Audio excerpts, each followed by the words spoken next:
നോക്കിക്കൊണ്ട് നിൽക്കുന്നല്ലോ. സഹായിക്കാൻ പോലും വരുന്നല്ലോ ഒരുത്തനും.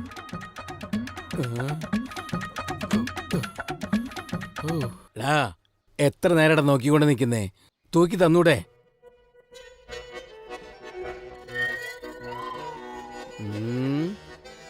ഒന്ന് ഹെൽപ്പ് ചെയ്യടാ. ആവശ്യമില്ലാത്ത കാര്യമൊന്നും സംസാരിക്കണ്ട. തൂക്കി നിർത്തി ഐസ് ഫ്രീ ആയിട്ട് തരോ? ലഞ്ചം ചോദിക്കുന്ന മാതിരി ഉണ്ടല്ലോ. അങ്ങനെ ഉണ്ടായിക്കോട്ടെ. നാളെ ഞങ്ങള് സർക്കാർ ഉദ്യോഗസ്ഥരാവാൻ പോകുന്നവരല്ലേ. 3 പേർക്ക് ഓരോ ഐസ് വാങ്ങിച്ചാരാ. പിടിച്ചു തൂക്ക്. ഞങ്ങൾക്ക് 4 ഐസ് വേണം. നിങ്ങൾ 3 പേരിലുള്ളൂ. 4ാമത്തെ ഐസ് എന്തിനാ? നിങ്ങൾക്ക് ആവശ്യമില്ലാത്ത കാര്യ. 3 1 4 നിങ്ങൾക്ക് തരാൻ പറ്റുമോ ഇല്ലയോ? ശരി തരാൻ. തൂക്കട. നീ ഇങ്ങോട്ട് വാ. ഐസ്താ നിക്കട. ഇപ്പഴല്ലേ തൂക്കിയത്? നിങ്ങൾ പുതിയ ആളാണല്ലോ. ഇതിനു മുമ്പ് എവിടെയാ വിറ്റോണ്ടിരുന്നേ? സീസൺ അനുസരിച്ച് കച്ചവടം ചെയ്യണോടാ. നിങ്ങൾ അവസാനം ചെയ്ത കച്ചവടം എന്താ? കശാപ്പ് കട. കശാപ്പ് കടയോ? ഇന്നടാ 4 ഐസ് ചോദിച്ചില്ലേ, അത് വാങ്ങിച്ചിട്ട് പോ. ചേച്ചിക്ക് ഇത് കൊടുത്തിട്ട് ഞാൻ ഇപ്പൊ വരാം. ഓ ചേച്ചിക്കോ? ചേച്ചിയും ചേട്ടനും ഇല്ലാത്ത ജീവിതം ഒരു വേസ്റ്റാണ്. എടോ ഇങ്ങോട്ട് വാ. വേഗം ആടോ. ഇത്ര നേരം സൈക്കിൾ താഴെ കിടക്കുമ്പോ ഒന്ന് പൊക്കി തന്നൂടെ? എന്നെ ആരും തൂക്കി വിട്ടില്ലല്ലോ. നിന്നാരും തൂക്കി വിട്ടില്ലെന്നോ? ഞാൻ ഐസ് വിൽക്കാൻ വന്നു. നീ എന്താ വിൽക്കാൻ വന്നേ? ഞാൻ എല്ലാം വിറ്റല്ലോ. എന്തേ വിറ്റേ? എന്റെ കുടുംബത്തിന്റെ അഭിമാനം, അന്തസ്തു എല്ലാം ഞാൻ വിറ്റു.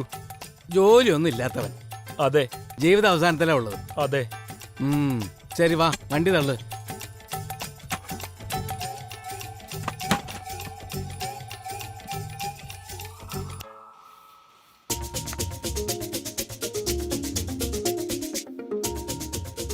Hello.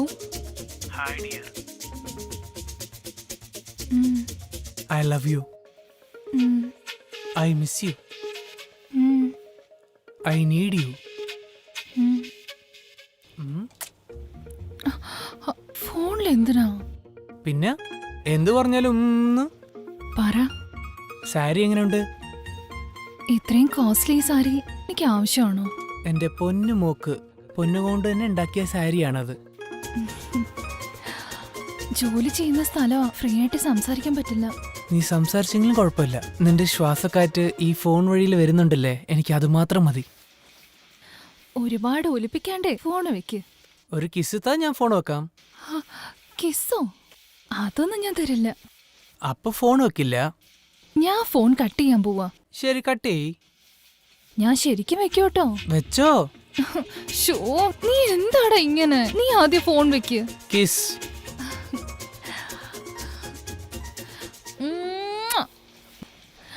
ഇത് കണ്ടോ അവള് ഫോണിലൊക്കെ ഉമ്മ കൊടുക്കുന്നേ. നടക്കങ്ങോട്ട്. എല്ലാ ദൈവങ്ങളെയും ഞാൻ തൊഴുതുകൊള്ളുന്നു. എന്റെ കമ്പനിയും എന്റെ കമ്പനിയിൽ ജോലി ചെയ്യുന്ന പെണ്ണുങ്ങളും നന്നായിരിക്കട്ടെ.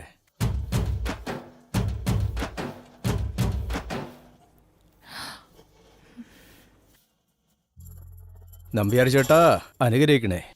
അതെ അകല്യ മോളെ, കഴിഞ്ഞ മാസത്തെ നമ്മുടെ കമ്പനിയുടെ റിന്യൂവൽ ഡേറ്റ് റിന്യൂവൽ ചെയ്ത് കഴിഞ്ഞോ? നീ എന്താ ഓർമ്മിപ്പിക്കാത്തെ? റിന്യൂവൽ ചെയ്തു സർ. ഇതാ റെസിപ്റ്റ്. അതെയോ? കഴിഞ്ഞ മാസം പട്ട് വാങ്ങിയതിന്റെ അമൗണ്ട് സെറ്റിൽ ചെയ്ത റെസിപ്റ്റാ. അത് മാത്രമല്ല, കഴിഞ്ഞ ആഴ്ച എത്ര സാധനങ്ങൾ പുറത്തു പോയിട്ടുണ്ടെന്നുള്ള ഡീറ്റെയിൽസും അതിലുണ്ട്. കുഴപ്പമില്ലല്ലോ. എല്ലാത്തിനും അതേ ഇത് ഫയലിൽ ചെയ്തേക്കും മോളെ. Okay sir. നമസ്കാരം. പെണ്ണുങ്ങളൊക്കെ ജോലി ചെയ്തോടെ സ്ഥാപനം പിടിപിടിക്കണം. അത് തന്നെ. നമസ്കാരം കേട്ടോ. നമസ്കാരം. എന്തു പറ്റി? എല്ലാം നമ്മുടെ കുട്ടികളാ. നമസ്കാരം. നമസ്കാരം മോളെ. ഇപ്പൊ തന്നെ പൊക്കാലോ. എല്ലാം നമ്മുടെ ടീമാ. ഇനിയും സമയമുണ്ട്. ഇവന്റെ ഒരു കാര്യം, ഈ പെണ്ണുങ്ങളെ പറ്റി വിചാരിച്ചാൽ എന്റെ മൊട്ടത്തലയിൽ മുടികളൊക്കെ തോന്നുന്നു. നമസ്കാരം. നമസ്കാരമുണ്ട്. അതെ പിച്ചേ, ഇവിടെ എല്ലായിടത്തും വോളണ്ടറി റിട്ടയർമെന്റ് കൊടുത്തോണ്ടിരിക്കുകയല്ലേ. അങ്ങനെ നോക്കുമ്പോ ഇതെല്ലാം റിട്ടയർ ആയിട്ട് 10-15 വർഷമാകണ്ടേ. ഇതിനൊക്കെ ഇപ്പോഴും വേലൊക്കെ വെച്ചാൽ എങ്ങനെയാടാ? പക്ഷേ പഴയ കാര്യങ്ങളൊക്കെ ഒന്ന് ഓർത്ത് നോക്കിയേ. മറക്കാൻ പറ്റൂടാ. എടോ, എന്നും പഴയ ചോറ് കഴിച്ചു ബോറടിക്കുന്നതാ. ഒരു ദിവസമെങ്കിലും ചൂട് ചോറ് കഴിക്കാന്ന് വിചാരിച്ചാ. എനിക്കെന്തോ ഈ ബൈക്കിന് ഭാഗ്യമില്ലെന്നൊരു സംശയം. ഒരു കാര്യം ചെയ്യാം, ഈ പഴയ ബൈക്ക് കൊടുത്തിട്ട് പുതിയൊരെണ്ണത്തിന് നമുക്ക് മേടിക്കാവുന്നേ. പിച്ചേ, ഈ ബൈക്കിൽ എത്ര പേര് നമ്മൾ കയറ്റിക്കൊണ്ട് പോയിട്ടുണ്ട്. പത്മിനി, റാണി, വാണി, വിജാന എല്ലാരും കയറ്റിക്കൊണ്ട് പോയില്ലേ. ഈ ബൈക്ക് കാരണമാണ് നമ്മൾ ഇപ്പോഴും പഴയ ചോറ് കഴിച്ചോണ്ടിരിക്കണ പിച്ച. അതൊക്കെ പോട്ടെ, എന്നെങ്കിലും ഒരു ദിവസം ശാലീന സുന്ദരിയായ ഒരു പെണ്ണ് അങ്ങോട്ട് നോക്ക്. എന്താ മോളെ അകല്യ നടന്നു പോകുന്നേ? ബൈക്കിലിരിക്കും മോളെ, ഞാൻ നിന്നെ വീട്ടിൽ കൊണ്ട് ഇറക്കി വിടാം. എനിക്ക് കാലുണ്ട്, ഞാൻ നടന്നു പോയിക്കോളാം. ഈ രത്നസ്വാമിയുടെ തലയിൽ ഒരു ചുക്കൂല്ല. ജോലി കഴിഞ്ഞു പോകുന്നു നിന്നെ നടന്നു പോകാൻ സമ്മതിക്കാവോ? എന്നിട്ട് നീ അവന്റെ അടുത്തല്ലേ പോകുന്നത്, ഞങ്ങളുടെ അടുത്ത് വരുന്നില്ലല്ലോ. നോക്കണ്ട മോളെ, അവൻ വലിയ കമ്പനി വെച്ചോണ്ട് എല്ലാരും അങ്ങോട്ട് ജോലിക്ക് പോയാലോ? ഞങ്ങളെ പോലെ ചെറിയ കമ്പനി വെച്ചിരിക്കുന്നവൻ എങ്ങനെ ജീവിക്കും? ഞങ്ങളുടെ കമ്പനിക്ക് പോ, ഞങ്ങൾ എല്ലാം ചെയ്തു തരാം. എന്താടോ പച്ചേ പിച്ചേ, രണ്ടുപേരും പെൻഷന് വേണ്ടി അപ്ലൈ ചെയ്തെന്ന് തോന്നുന്നു. ഛേ, പിച്ചേ, ഭയങ്കരമായിട്ട് നമ്മളെ നാണം കടിച്ചോടോ. വാർദ്ധക്യ പെൻഷൻ അപേക്ഷിക്കാൻ പാടില്ലായിരുന്നല്ലേ? അതെ, നമ്മൾ തെറ്റ് ചെയ്തു പിച്ചേ. കാശിനോടുള്ള ആർത്തി ഉണ്ടല്ലേ? ഇപ്പൊ അതിനെ പറ്റി ചിന്തിച്ച് ഒരു കാര്യമില്ല. വാ നമുക്ക് പോവാം. എന്റെ ഒരു കാര്യം എല്ലാത്തിനോടും ആർത്തിയാ. നോക്കി വാടോ, ചക്കപ്പഴം പോലെ ഉരുണ്ടു പോണ്ട. ഞാൻ ആദ്യം വീഴാതെ നോക്ക്.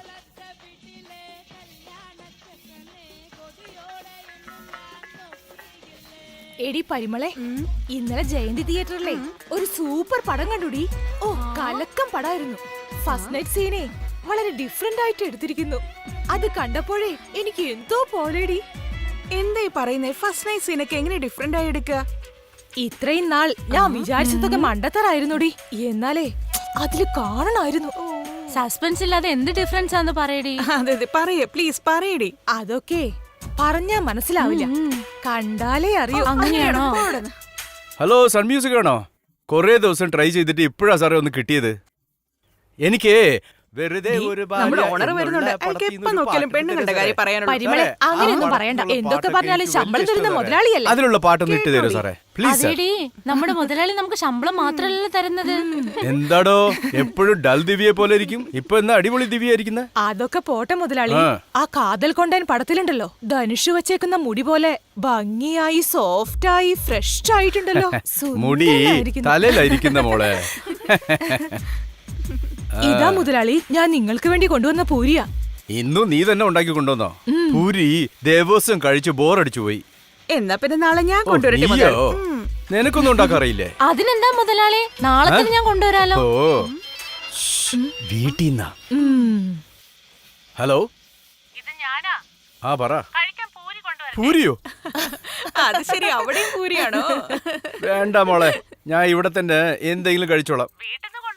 ശരി മോളെ. എടി സുശീലേ, നീ എന്താ ദോശയെ കൊണ്ടുവന്നേ? അടുത്ത റൗണ്ട് തേടി ഇറങ്ങിയിട്ടുണ്ട്. ഇന്ന് സ്കൂൾ എങ്ങനെ ഉണ്ടായിരുന്നു? ചേച്ചി, ഇന്ന് ഒരേ തമാശയായിരുന്നു. കൽപ്പന പറഞ്ഞിട്ടുള്ള ഒരു ടീച്ചർ ഉണ്ടായിരുന്നു. അവര് നല്ല ചന്തമുള്ള ടീച്ചറാ. എന്നെക്കാൾ ചന്തമാണോ?